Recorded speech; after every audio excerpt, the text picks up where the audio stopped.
Hello students, I hope all of you are doing fine.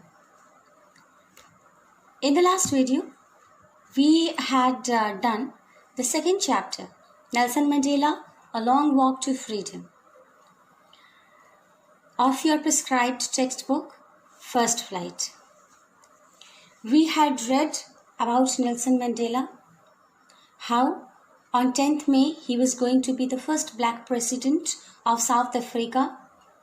We also learnt why and how was this day so significant for not only South Africa but the whole world.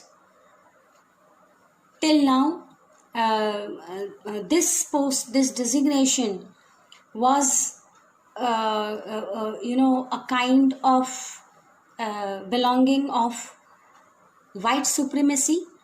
But then, this was the first time when a black person was going to be the president of South Africa. We also read parts of his speech where Nelson Mandela clearly said that after that time, South Africa would never experience such kind of discrimination on the basis of race, gender, or any other kind. We also read about the various proceedings which happened just after his speech, about the display of the military power, the helicopters and all, how the generals, the high commanders, they saluted Nelson Mandela. And not only this, we also saw how Nelson Mandela remembered the freedom fighters, the other freedom fighters. He paid a tribute to them, freedom fighters like Cicero, freedom fighters like Oliver Tambo. He remembered Chief Luthuli. He remembered Yusuf Dadoo.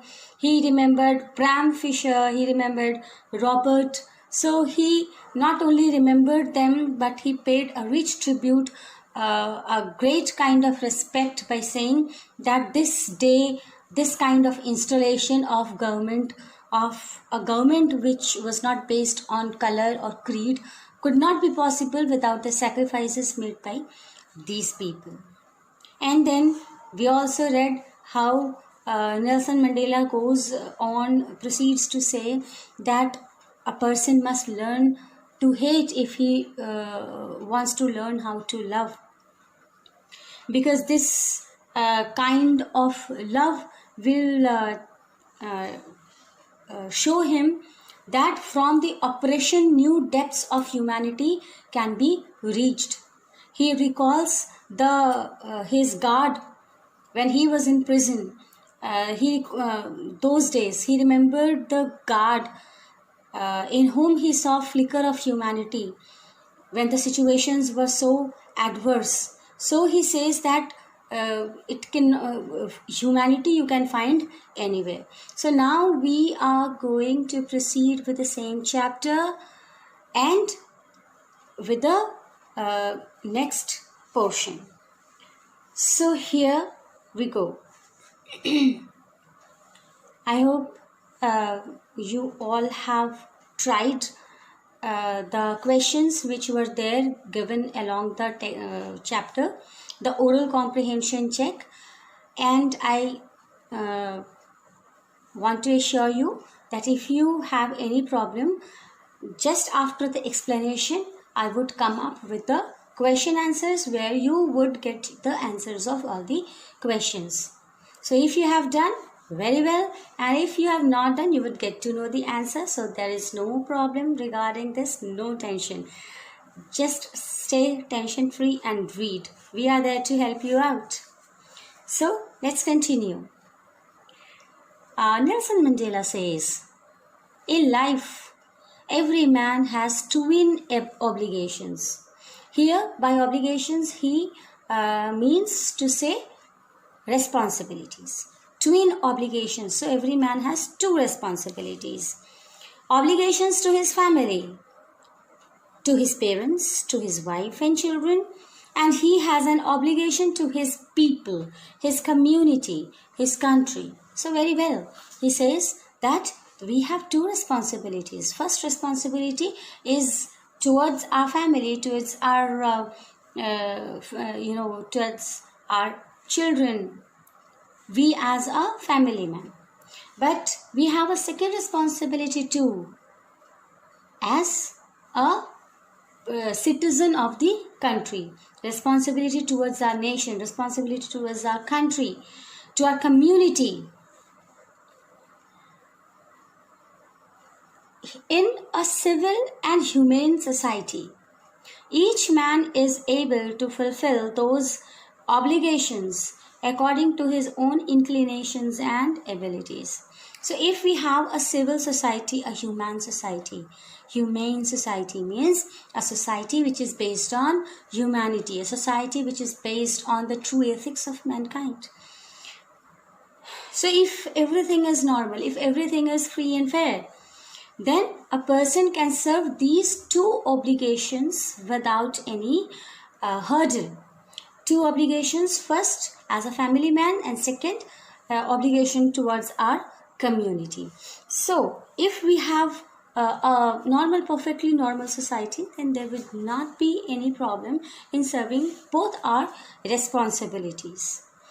But in a country like South Africa, it was almost impossible for a man of my birth and color to fulfill both of those obligations. So now Mandela says that in a country like South Africa,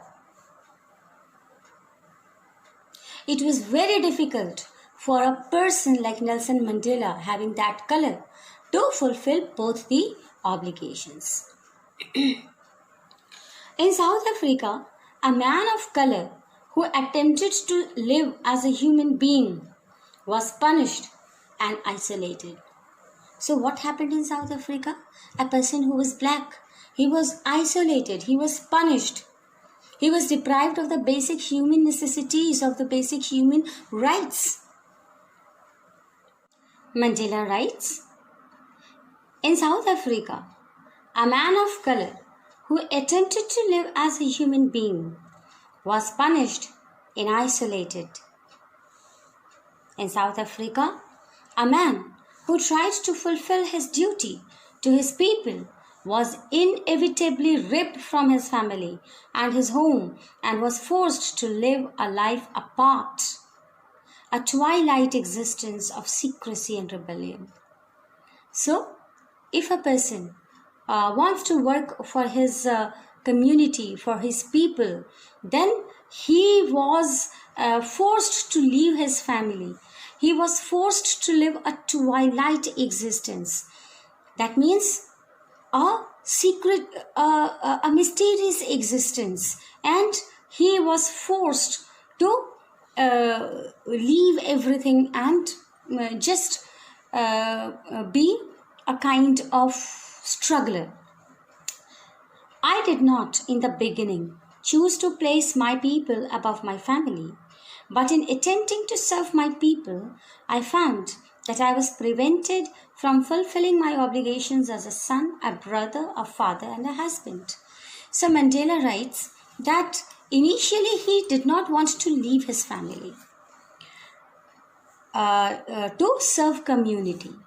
But then he started observing that to fulfill his obligations for his community, he had sometimes to be away from his family. He had to leave the responsibility of a father, of a son, or of a husband.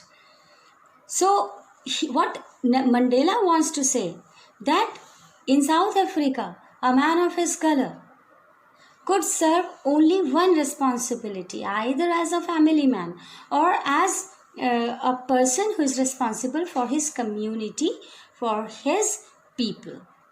You couldn't do both, you couldn't fulfill both the responsibilities at a single time. He also says that it was not as if he wanted to leave his family to serve community. But then in the process of serving his community, what he saw that it was essential to leave his family, because he was forced to live a life of rebellion. In the next paragraph, Mandela writes, and this is whatever he has written now is kind of his journey from a person who understands freedom somewhat in a different way in initial stages, and in the later stages he understands freedom as something very different. So freedom here has much different relevances in his life, in the first part and the second part. So that is what he is trying to describe here. He writes, I was not born with a hunger to be free. I was born free. Free in every way that I could know. Free to run in the fields near my mother's hut. Free to swim in the clear stream that ran through my village. Free to roast mealies under the stars and ride the broad backs of slow-moving bulls. So he says that he was born free. For when he was a child, for him, running in the fields, roasting mealies under the stars, riding the broad backs of bulls, this was what he understood as freedom. As long as I obeyed my father and abided by the customs of my tribe, I was not troubled by the laws of man or God. So he had only to abide by the laws of his father. Whatever his father told, he had to just obey that, and the rules of his tribe. These were the rules or laws of God for him in the childhood stage. Then he moves on and describes the next phase, the transition you see. It was only when I began to learn that my boyhood freedom was an illusion. Illusion means something which you have understood falsely. So when he grew up, when Mandela grew up, then he observed that his thought about freedom was an illusion. When I discovered as a young man that my freedom had already been taken from me, that I began to hunger for it. So he felt that his hunger had already been taken away from him. At first, as a student, I wanted freedom only for myself. The transitory freedoms of being able to stay out at night, read what I pleased, and go where I chose. So when he was a student, he wanted these small kinds of freedom. The freedom to stay out at night, the freedom to choose whatever he wanted to read, the freedom to choose wherever he go. Later, as a young man in Johannesburg, I yearned for the basic and honorable freedoms of achieving my potential, of earning my keep, of marrying and having a family. So he says that later stages, his struggle was to achieve his potential, to sustain his livelihood, to marry and have a family. So here the freedom not to be obstructed in a lawful life. He was living a lawful life, but here freedom for him meant this: to sustain his livelihood, to marry, to be able to have his whatever he wished, to be able to earn his income. Okay, so this was yet another stage. But after this, he understood the real meaning of freedom. And what was that? Just see. But then I slowly saw that not only was I not free, but my brothers and sisters were not free. So here, his brothers and sisters means the people of his community. He realized that the people of his community were not free. I saw that it was not just my freedom that was curtailed. Curtailed means controlled, being stopped, being prevented. So he saw that it was not just his freedom being stopped, but the freedom of everyone who looked like I did. So this was the realization, the great realization which came to him now in the later stages. He understood that not only his freedom was at stake, but of each and every people who were of his color. This was a great kind of realization for him. Now he realized that freedom was not what he thought that when he rode on the backs of the bulls in his childhood, or freedom was not when he studied and he wanted to stay out at nights and all. Freedom is this. He writes, that is when I joined the African National Congress, and that is when the hunger for my own freedom became the greater hunger for the freedom of my people. So here now his freedom means the freedom of his people, the black people. It was this desire for the freedom of my people to live their lives with dignity and self-respect that animated my life. So to achieve that dignity, to achieve that self-esteem, self-respect, he started struggling, and this was what motivated, what animated, what made his life moving. That transformed a frightened young man into a bold one. So initially he was a frightened young man. Now he became a bold person. That drove a law-abiding attorney to become a criminal. Initially he was a law-abiding attorney. But then when he started to work for his community, he became a criminal, became an outlaw.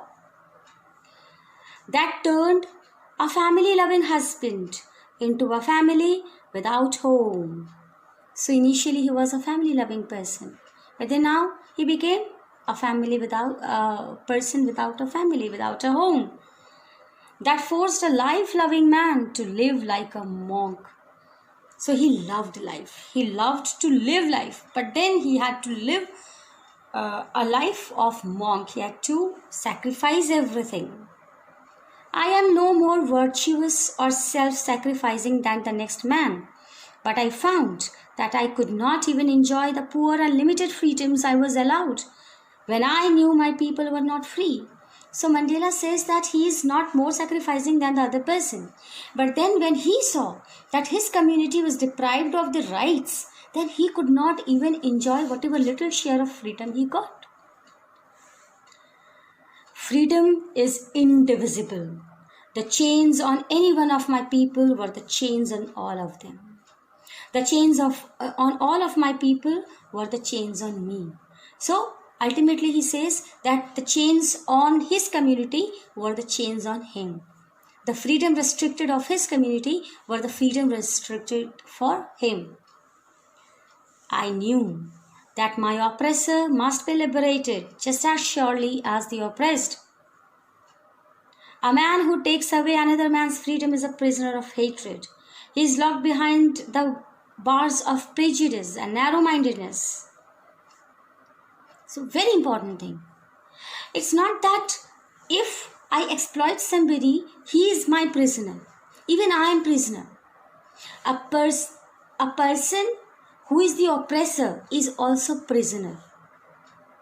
He is the prisoner of hatred. And this is what Nelson Mandela focuses here. The people who are exploited are the prisoners of the exploiters. But the exploiters, the oppressors, they are the prisoners of hatred.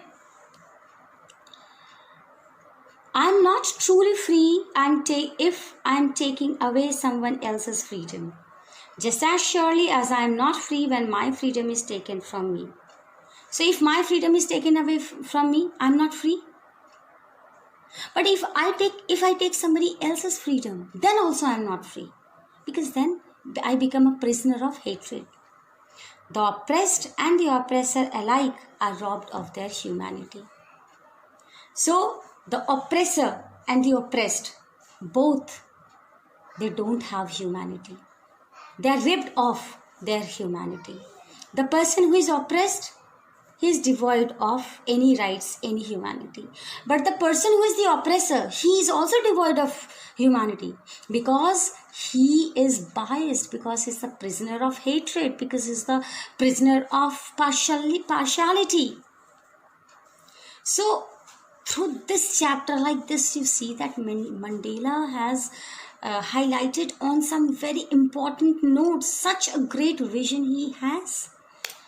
He says that the oppressor and the oppressed both have to be liberated.